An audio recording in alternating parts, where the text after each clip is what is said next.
Hello friends, once again welcome to my YouTube channel smart ji का trick. तो दोस्तों, आज हम लोग बात करने वाले हैं नॉर्थ अमेरिका कॉन्टिनेंट के बारे में। और इसमें जितने भी देश हैं उन देशों के बारे में देखेंगे, उनके राजधानियों के बारे में देखेंगे, उनकी विशेषताएं देखेंगे। उसके बाद से जो उत्तरी अमेरिका कॉन्टिनेंटल की कुछ प्राकृतिक अवस्थितियां हैं उसके बारे में, जैसे आपका पर्वतमाला, कुछ खाड़ियां, जो भी है उन सारे चीज़ों के बारे में यहाँ पे देखेंगे। लेकिन जब मैं प्राकृतिक का मैप पढ़ाऊंगा आप लोगों के लिए तो उसमें सारी चीज़ें अध्ययन कराऊंगा आप लोगों के लिए कि कौन सा चीज़ कहाँ पे अवस्थित है। यहाँ पे छोटा सा एक परिचय आपको देना है ताकि आप समझें कि जो भी अवस्थिति है, प्राकृतिक अवस्थिति, वो किस साइड में है, कहाँ पे स्थित है। उन सारे चीज़ों के बारे में हम बात करेंगे। तो सबसे पहले आपको यहाँ पे दिख रहा होगा एक मैप, ये है उत्तरी अमेरिका कॉन्टिनेंटल का मैप। नीचे का हिस्सा आपको नहीं दिख रहा होगा तो नीचे का हिस्सा मैं आप लोगों को दिखा दूंगा कि क्या है।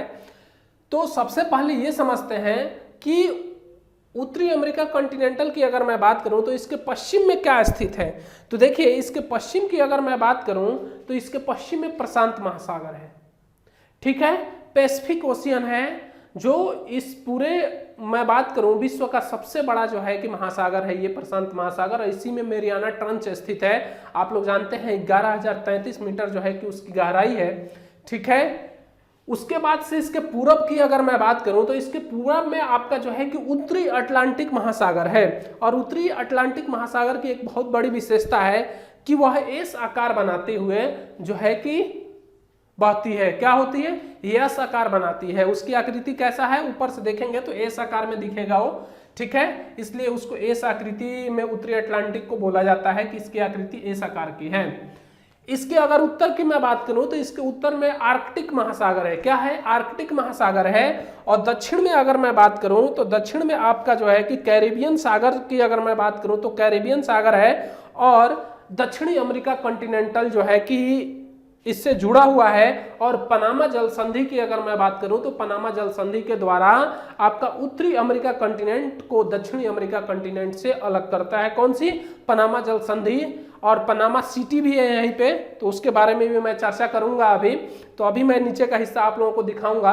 तो देखिए, सबसे पहले आप लोगों को यहाँ देखना होगा, इसके उत्तर पूर्वी भाग में आपका पड़ता है ग्रीनलैंड। और ग्रीनलैंड जो है कि यूएसए या कनाडा के अधीन नहीं है, ये डेनमार्क के अधीन है। डेनमार्क की अगर मैं बात करूं तो डेनमार्क जो है स्कैंडिनेवियन देश है। स्कैंडिनेवियन देश में 5 देश आते हैं आपके। फिनलैंड हो गया, डेनमार्क हो गया, आइसलैंड हो गया, ठीक है।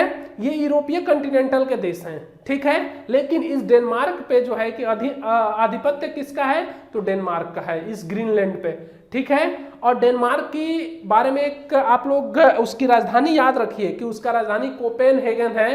क्या है? कोपेनहेगन है। तो इसकी राजधानी भी आप लोगों के लिए बहुत ही इंपॉर्टेंट हो जाती है। आइसलैंड की राजधानी की अगर मैं बात करूं तो रेकजाम्बिक है, बहुत ही इंपॉर्टेंट है। फिनलैंड की अगर मैं बात करूं तो फिनलैंड की राजधानी जो है हेलसिंकी है, ये बहुत ही इंपॉर्टेंट देश है, ठीक है। नॉर्वे की राजधानी आप लोग जानते हैं ओस्लो है। और ओस्लो में शांति का नोबेल प्राइज दिया जाता है। क्या दिया जाता है? शांति का नोबेल प्राइज दिया जाता है। बाकी जितने भी नोबेल प्राइज हैं वो कहाँ पे दिया जाता है आप लोगों को पता होगी कि कहाँ पे दिया जाता है, ठीक है। चूंकि मैंने इसके पिछले वाले वीडियो में ये बात डिस्कस कर दी है तो यहाँ पे बताने की मुझे कोई आवश्यकता नहीं है। तो देखिए, अगर मैं बात करूं कि इसमें जो सबसे बड़े देश हैं उत्तरी अमेरिका कॉन्टिनेंटल में, वो 2 ही देश हैं आपके, कनाडा और संयुक्त राज्य अमेरिका, ठीक है। 2 ही देश है। और संयुक्त राज्य अमेरिका की मैं बात करूं, यूएसए की, तो यूएसए की जो राजधानी है वो वाशिंगटन डीसी है। क्या है इसकी राजधानी? Washington DC. और कनाडा की राजधानी की मैं बात करूं तो कनाडा की राजधानी ओटावा है। क्या है? ओटावा यहाँ पे लिखा हुआ है, कनाडा की राजधानी है। अब देखिए, कनाडा के जस्ट ऊपरी हिस्से में अगर देखा जाए तो ये अलास्का क्षेत्र है। यहाँ पे हजारों धुआंरे की घाटी है।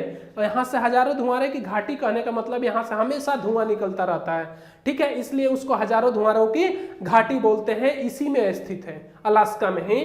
और ये अलास्का की अगर भूभाग की मैं बात करूं तो ये संयुक्त राज्य अमेरिका के अधीन है, कनाडा के अधीन नहीं है, ये यूएसए के अधीन है, ठीक है। इसी में अगर प्राकृतिक स्थिति के हिसाब से देखा जाए तो इसी में अलास्का पर्वत श्रेणी का विस्तार है, इसी में जो है कि आपका है। और इसी अलास्का में जो है कि बुक्स पर्वत श्रेणी का जो उत्तरी हिस्सा है, इसके उत्तरी हिस्सा में बुक्स पर्वत श्रेणी का विस्तार है, ठीक है।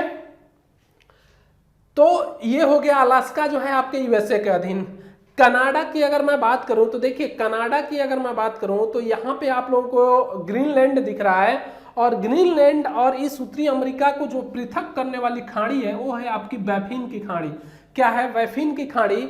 और बैफिन खाड़ी की अगर मैं बात करूं, जब यहाँ पे खाड़ी है तो कोई ना कोई द्वीप भी होगा, तो यहाँ पे आपका एक छोटा सा द्वीप है बैफिन द्वीप, जिसका नाम है, ये है आपका जो है कि बैफिन द्वीप छोटा सा पड़ता है इसके बीच में, जो है कि ये अलग करता है ग्रीनलैंड से और उत्तरी अमेरिका को। ठीक है, अब समझना, देखिए बैफिन खाड़ी के जस्ट नीचे छोटा पार्ट में छोटा सा हिस्सा है, यहाँ पे जो पड़ता है आपका प्रिंस चार्ल्स द्वीप पड़ता है। बहुत लोग परेशान रहते हैं प्रिंस चार्ल्स द्वीप जो है कि कहाँ पे है, तो आपको परेशान नहीं होना है। बैफिन द्वीप जो है उसके जस्ट नीचे, इसी में, इसके सेंटर में ही अवस्थित है, इसके जस्ट नीचे टच करके है। तो उसके बाद से देखिए यहाँ पे है हडसन की खाड़ी। हडसन की खाड़ी बहुत ही इंपॉर्टेंट है, पेपर में आता ही आता है। तो ये हडसन की खाड़ी है, और हडसन की खाड़ी के नीचे जस्ट एक देखेंगे तो एक द्वीप पड़ता है जिसका नाम है बेल्चर द्वीप। क्या है? बेल्चर द्वीप। और इस बेल्चर द्वीप की मैं बात करूं तो इसके जस्ट नीचे आप लोग देखेंगे तो जेम्स की खाड़ी है। क्या है? जेम्स की खाड़ी। ठीक है, तो ये बहुत ही इंपॉर्टेंट हो जाता है। ये हडसन की खाड़ी पूछ लेता है, इसकी अवस्थिति कहाँ पे है, तो बैफिन द्वीप की अगर मैं बात करूं और उत्तरी अमेरिका के बीचों बीच में जो है हडसन की खाड़ी है, तो ये आपको याद होना चाहिए। ठीक है, अब देखिए मैं बात करूं कि उत्तरी अमेरिका का सबसे बड़ा पर्वत शिखर की अगर मैं बात करूं तो ये आपका रॉकी पर्वत श्रृंखला है। यहाँ पे आप लोग देख रहे होंगे पूरी जो है कि अलास्का से लेकर यहाँ तक विस्तार है, ये रॉकी पर्वतमाला का जो है कि विस्तार है। और रॉकी पर्वतमाला की अगर मैं बात करूं तो बहुत ही इंपॉर्टेंट हो जाता है परीक्षा के दृष्टि से, सीधे पूछता है रॉकी पर्वतमाला जो है आपका कहाँ पे पाई जाती है, तो वो आएगा सीधे सीधे आपका उत्तरी अमेरिका कॉन्टिनेंट। ठीक है, उसके बाद से देखिए इसी में अगर देखा जाए तो यहाँ पे जो है कि कोलंबिया का पठार है, यहाँ पे बीचों बीच में कोलंबिया का पठार आप लोगों को दिख रहा होगा, ये कोलंबिया का पठार का भी यहाँ विस्तार है। उसके बाद से कैलिफोर्निया है, यहाँ पे कैलिफोर्निया आप लोग जानते हैं कि यहाँ पे है, और नीचे वाले ये वाला हिस्सा जो दिख रहा होगा ना आप लोगों को, ये निचली कैलिफोर्निया है।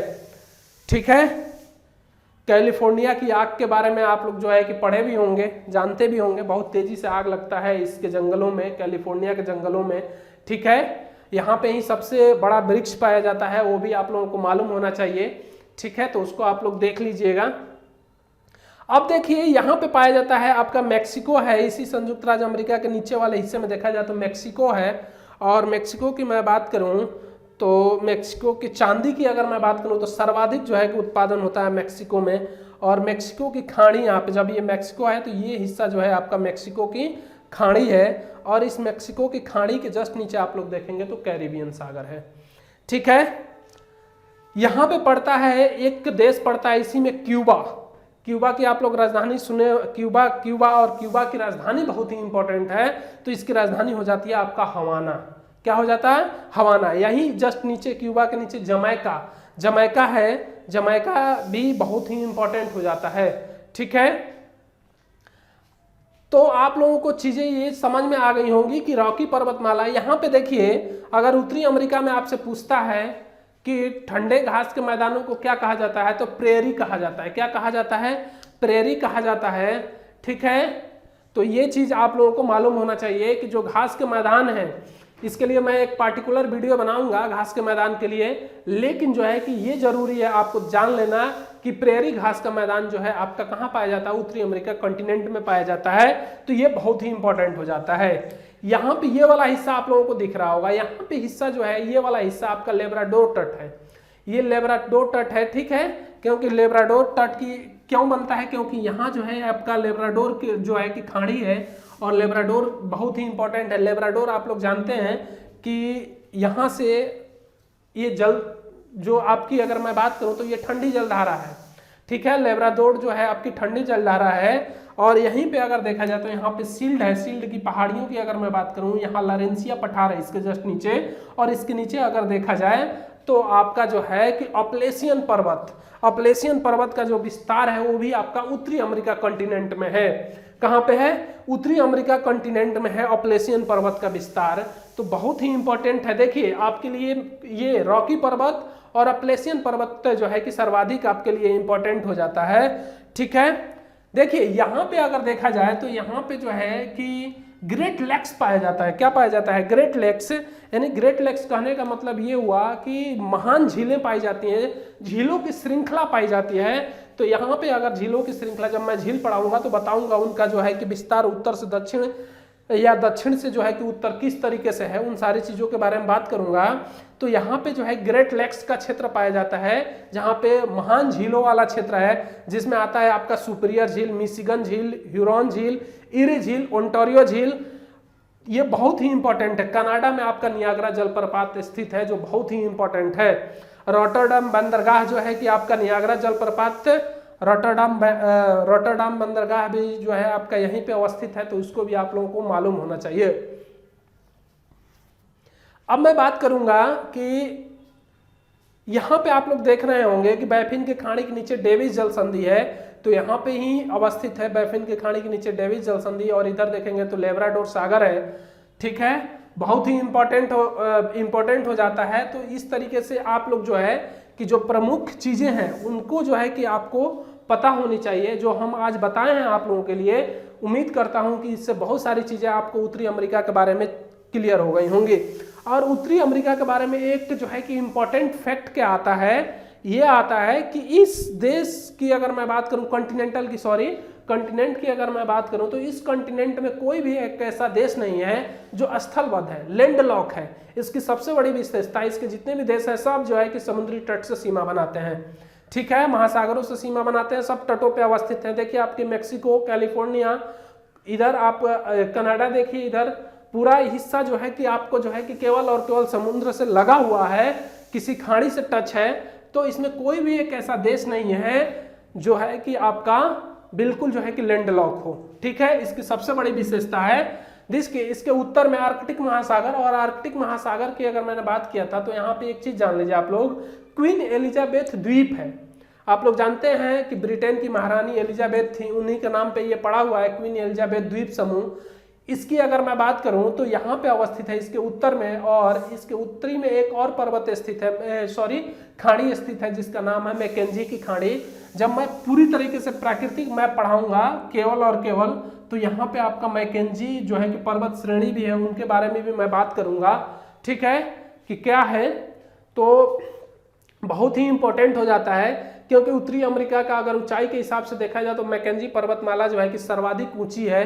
ठीक है, और वो उसकी अगर मैं भाग की बात करूं, रॉकी पर्वतमाला का ही भाग है। ठीक है, मैकेंजी की आपका पर्वतमाला जो है वो रॉकी पर्वतमाला का ही भाग है आपका।